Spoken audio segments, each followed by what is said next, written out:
Everyone, welcome to my first vlog. And आज मैं आप लोगों के साथ शेयर करूंगी एक स्टोरी जो अभी मेरे साथ हो रही है और मैं स्टोरी में अभी जी रही हूँ, चल रही है वो चीज़ मेरे साथ। और वो स्टोरी है मेरे पासपोर्ट की, जो कि मैंने अभी मैं जहाँ जा रही हूँ वो तो मैं लखनऊ जा रही हूँ अपने तत्काल पासपोर्ट के लिए। मैंने अप्लाई किया हुआ था, उसके लिए मैं जा रही हूँ। 3 बजे की मेरी अपॉइंटमेंट है। बट उसके पीछे एक बहुत बड़ी कहानी है और वो इतनी फ़नी है और उसमें इतनी अच्छी से बेइज्जती की गई है मेरी कि मैं वो बताना चाहती हूँ। तो बेसिकली हुआ क्या कि मेरी 10th और 12th की मार्कशीट खो गई थी, ठीक है, मिल ही नहीं रही थी, खो गई थी। और बहुत ढूंढा उसको, ढूंढते 3 महीने हो गए, ठीक है। तो उसमें क्या हुआ कि मेरे पास जो भी डॉक्यूमेंट थे, पहले तो मेरे कॉलेज वालों ने मुझे कोई भी आईडी नहीं दे रखी थी, ठीक। तो मेरे पास जो भी डॉक्यूमेंट्स थे, लाइक मेरा आधार कार्ड और मेरी पासबुक और मेरा बर्थ सर्टिफिकेट, ये बर्थ सर्टिफिकेट भी नहीं था, उसको तो फिर मैंने बनवाया। उसके बाद क्या हुआ कि उसको लेके मैंने पहले अपॉइंटमेंट ली इसकी पासपोर्ट की, और मैं वहाँ पे गई। तो वहाँ पे हम बैठे, तो फिर ये सारी मतलब चीज़ें हुई, डॉक्यूमेंट क्या है क्या नहीं है। तो एक तो मेरे आधार कार्ड की फ़ोटो जो थी वो मतलब अपडेटेड नहीं थी, काफ़ी पुरानी थी, मैक्सिमम 10 साल तो पुरानी थी वो। तो उसने उसको देखा। उसके बाद फिर मेरी 10th और 12th की मार्कशीट नहीं थी, तो वहाँ पे ECR और नॉन ECR की भी बातें हो रही थी। तो हुआ क्या कि जब मैंने उसको अपना आधार कार्ड दिया तो उसने बोला कि आपके पास मार्कशीट नहीं है। मैंने कहा कि नहीं, बल्कि डिजी लॉकर में वो सारी चीज़ें हैं। रोल नंबर मुझे याद था, तो उसकी हेल्प से डिजी लॉकर में मैंने सब कुछ मतलब कलेक्ट कर दिया था। But I was not sure, and उसके पास भी कोई श्योरिटी नहीं थी कि मतलब वो काम, मतलब उससे काम हो जाएगा नहीं हो पाएगा। तो उसने बोला कि आप अपना आधार कार्ड अपडेट करा लो, फ़ोटो चेंज करा लो, तो इसकी हेल्प से आपका ECR पासपोर्ट बन जाएगा। तो मैंने कहा अच्छा, लेकिन उससे नहीं रहा गया, ठीक, उससे नहीं रहा गया। इंग्लिश बोल के वहाँ इतने लोग बैठे थे, उसने सबके सामने बोला कि ठीक है, आप इसको अपडेट करा लीजिए, अनपढ़ की कैटेगरी का बन जाएगा। एंड आई वॉज लाइक, ये बोलना ज़रूरी था, ठीक। उसके बाद फिर वहाँ से, तो ये तो मेरी बेइज्जती हुई, ठीक है। वहाँ से फिर हम लोग आए वापस, और वापस आने के बाद ये हुआ कि चलो एक मैरिज सर्टिफिकेट बनवा लेते हैं।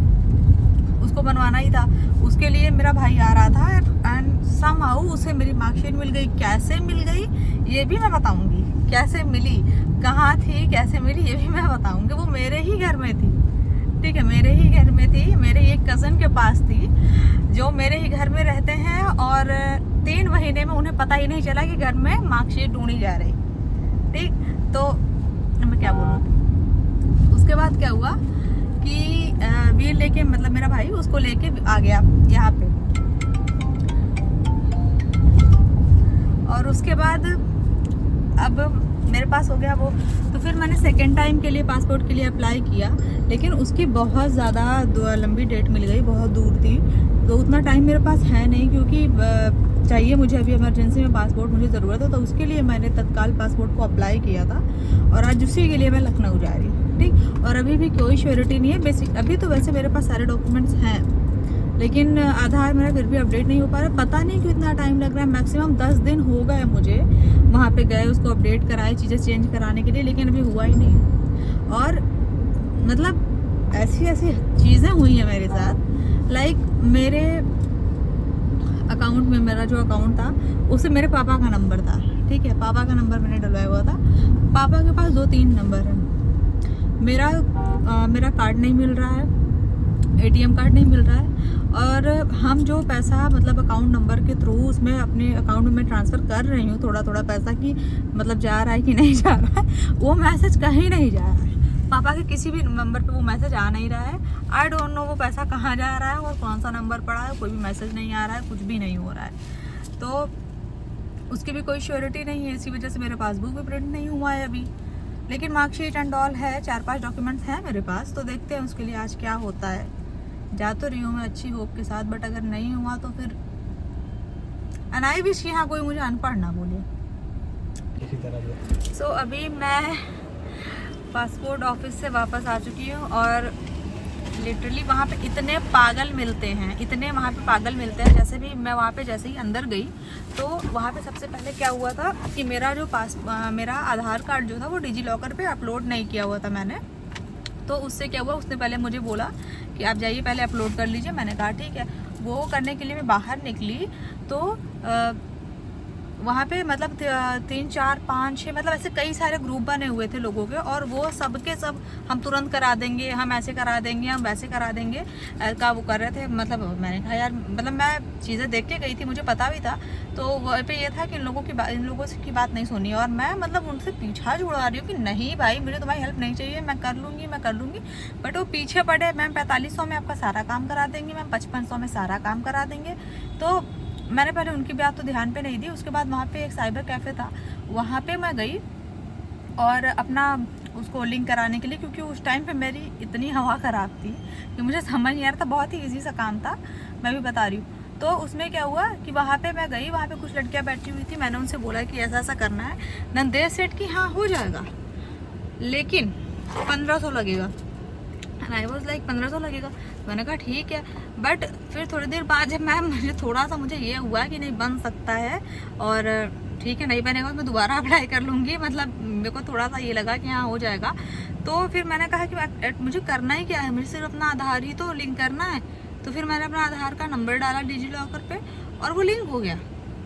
और फिर जब मैं अंदर गई वापस से, उसको मैंने दिखाया, उसने कहा हाँ सब कुछ सही है, और फिर उसने मुझे टोकन नंबर दे दिया और सब कुछ हो गया। मुझे कुछ भी नहीं करना पड़ा, कि जो भी पैसे नहीं देने पड़े। तो इस तरीके का स्कैम आपके साथ भी हो सकता है इन केस अगर आप पासपोर्ट बनवाने जा रहे हो तो, क्योंकि लोग आपसे पूछेंगे कि हाँ मैं इतने पैसे में करा दूंगा, मैं उतने पैसे में करा दूंगा, ये हो जाएगा। तो उन सब के चक्कर में नहीं पड़ो। You have to carry all your documents with you, और उसमें जो भी इशू हो आप वहाँ अंदर ही पूछ लो कि कैसे क्या होगा, कैसे क्या करना है। वहाँ बाकी बाहर आके जो भी वहाँ पे खड़े रहते हैं इतने लोग कि हाँ हम इतने पैसे में कर देंगे, उतने पैसे में कर देंगे, वो कुछ भी नहीं करते, सिर्फ बेवकूफ़ बनाते हैं। Waste of time and waste of money है।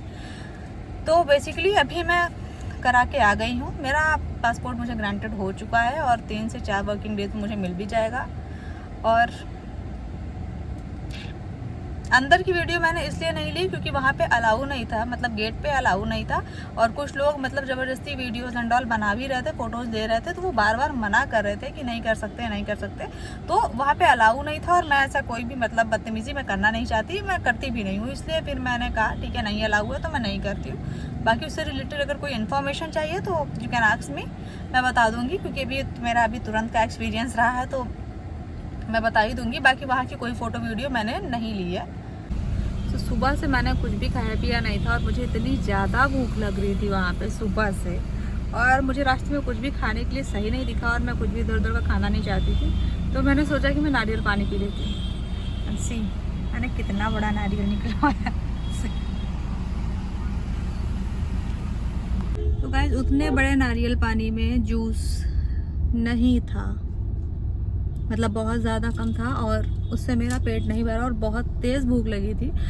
उसके लिए हम जा रहे हैं टेस्ट एंड टैनेक्स कुछ खाने के लिए, एंड आई विश कि मुझे वहाँ पिज़्ज़ा मिल जाए, क्योंकि मेरा पिज़्ज़ा खाने का बहुत मन है। तो basically we went to test and टैनेक्स टू इट समथिंग, और वहाँ पे मुझे पिज़्ज़ा नहीं मिला, और अब हम मुँह उठा के बाहर जा रहे हैं वापस।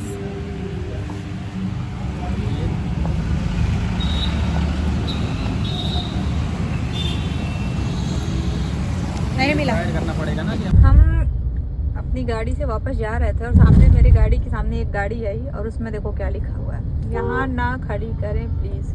तो इसने अपनी गाड़ी कहीं पे पार्क की होगी, और पार्किंग में वहाँ पे इसकी गाड़ी में ये लिख दिया गया है। तो अभी किसी अच्छी जगह का वेट करते करते कि यहाँ खाएंगे वहाँ खाएंगे, और वहाँ पे कुछ भी नहीं मिलने के बाद हम अब किसी शेक या फालूदे पे आके अटक गए हैं कि कुछ खाने को मिल जाए, क्योंकि अभी 6 बज रहे हैं शाम के, और हम सुबह से घर से निकले हुए हैं, और हमने अभी तक में केवल एक नारियल पानी पिया हुआ था, और कुछ भी हमने खाया नहीं था। तो अब हम एक फालूदे पे अटके हैं, और आई होप कि वो अच्छा मिल जाए। Bring this falooda and guys, ये देखने में तो ठीक ही लग रहा है, लेट्स सी खाने में कैसा लगता है। तो आज का ये जो पूरा दिन था, ये इतना ज़्यादा बुरा था हम लोगों के लिए, इतना ज़्यादा बुरा था कि मतलब अजीब सी हरकतें हो रही थी हम लोगों के साथ, ठीक है। और अभी क्या हुआ कि हम जब अभी थोड़े दिन पहले हम लोगों ने एक ट्रिप की थी, तो उस टाइम पे हमारे फर्स्ट टाइम में मतलब क्या था, रिचार्ज था, बट हमें मतलब उसमें हम लोगों ने मतलब ट्रोल पे काफ़ी सारे ट्रोल्स क्रॉस किए, तो ये था कि मतलब उसमें ख़त्म हो जाएगा, तो हम उस पर और करने की कोशिश कर रहे थे कि हो जाए, बट वो हो ही नहीं रहा था। और फिर हमारे दिमाग से मतलब उसको निकल ही गया, मतलब एक ध्यान से निकल गया, हम लोगों ने उसको किया नहीं। और आज जब हम लोग यहाँ पे आ रहे थे तो रायबरेली तक तो क्रॉस हो गया, क्योंकि वहाँ पे तो था उसमें पैसा, तो उससे कट गया। बाकी जब हम लखनऊ क्रॉस कर रहे थे तो वहाँ पे पता चला कि उसमें रिचार्ज ही नहीं है, और हम उसको करने की कोशिश किए उस टाइम पे, पर वो नहीं हुआ। उसके बाद फिर वहाँ पे हमको कैश पेमेंट करनी पड़ी। और फिर हम अभी जब वहाँ से मैं रिटर्न हो रही थी पासपोर्ट ऑफिस से अपना ये सब करके, तो आते टाइम फिर वहाँ पे जो वहाँ पे क्या नाम, ट्रोल के पास जो आसपास कुछ लोग नहीं खड़े रहते हैं वो रिचार्ज एंड ऑल वाले, तो वहाँ से हम लोगों ने मतलब सोचा कि इनसे देखते हैं, करा लेते हैं। जब हमने उनसे पूछा तो उन्होंने बोला कि इसकी KYC जो है ख़त्म है, तो फिर उसको करने का उन्होंने अलग से चार्ज लिया। ठीक है, फिर हम उस फास्टैग को रिचार्ज करने के बाद वी थॉट कि मतलब अभी इससे फास्टैग से कट जाएगा, और मतलब एक राउंड ट्रिप करने पे मतलब हाफ मतलब 50% ही कटता है। ठीक है, और हमारे पास सुबह वाली रिसिप्ट भी रखी हुई थी, बट जब हमने उसको फास्टैग के थ्रू पेमेंट की तभी उसने पूरा 120 काट, मतलब 120 हमारे अकाउंट से कट गया फास्टैग से पेमेंट करने पे भी। पता नहीं क्यों ऐसा हुआ। अब देखो उसकी हैजार्ड लाइट भी जल गई बेचारी, मेरी गाड़ी भी डर गई। अभी हमारा एक एक्सीडेंट होते होते रह गया बंद कर दे। इस आदमी की वजह से हमारा एक एक्सीडेंट होते होते रह गया। सामने से अंधेरे में भैंस जा रही भैंस थी, अंधेरे में भैंस नहीं दिखी। ठीक है, भगवान से मनाओ कि ना इधर गाड़ी थी ना इधर कोई गाड़ी थी, नहीं टच हो जाती गाड़ी, होता कुछ ना गाड़ी टच हो जाती। हमारा जो शीशा फोड़ के निकल जाती बाहर, उसका क्या? कहाँ शीशे तक गई नहीं थी तुम। तो ओवरऑल केवल KYC कराने में और पेनल्टी देने में, तो सिर्फ केवल और केवल फास्टैग के चक्कर में हमें पेमेंट के अलावा 400-500 रुपये का चूना सुबह से लग चुका है। ठीक है, और बाकी तो जो जैसा दिन बीता वो बीता ही, उसके बारे में मैं बात ही नहीं करना चाहती हूँ। तो इसी के साथ हमारा आज का दिन जो है ख़त्म होता है। आई होप कि जो भी इन्फॉर्मेशन मैंने आपके साथ शेयर की वो आपके लिए हेल्पफुल हो। आई नो कि ये पूरी इन्फॉर्मेशन नहीं है, बट अभी मेरा पासपोर्ट अभी आया नहीं है, और मेरा पासपोर्ट आ जाए उसके बाद एक नेक्स्ट वीडियो में मैं पूरी फ्रेश इन्फॉर्मेशन आपके साथ शेयर करूँगी। पासपोर्ट की एप्लीकेशन के साथ साथ जो भी उसके लिए आपको जो भी डॉक्यूमेंट्स कलेक्ट करने पड़ेंगे, वहाँ पे कैसे वेरिफिकेशन होता है, सारी चीज़ें मैं आपके साथ शेयर करूँगी। आगे भी मैं अपनी लाइफ के छोटे बड़े हैप्पी मोमेंट्स आपके साथ शेयर करती रहूँगी। होप ये वीडियो आपको अच्छा लगा हो। So please support me and subscribe my channel and press the bell icon to get all the notification. Okay, bye.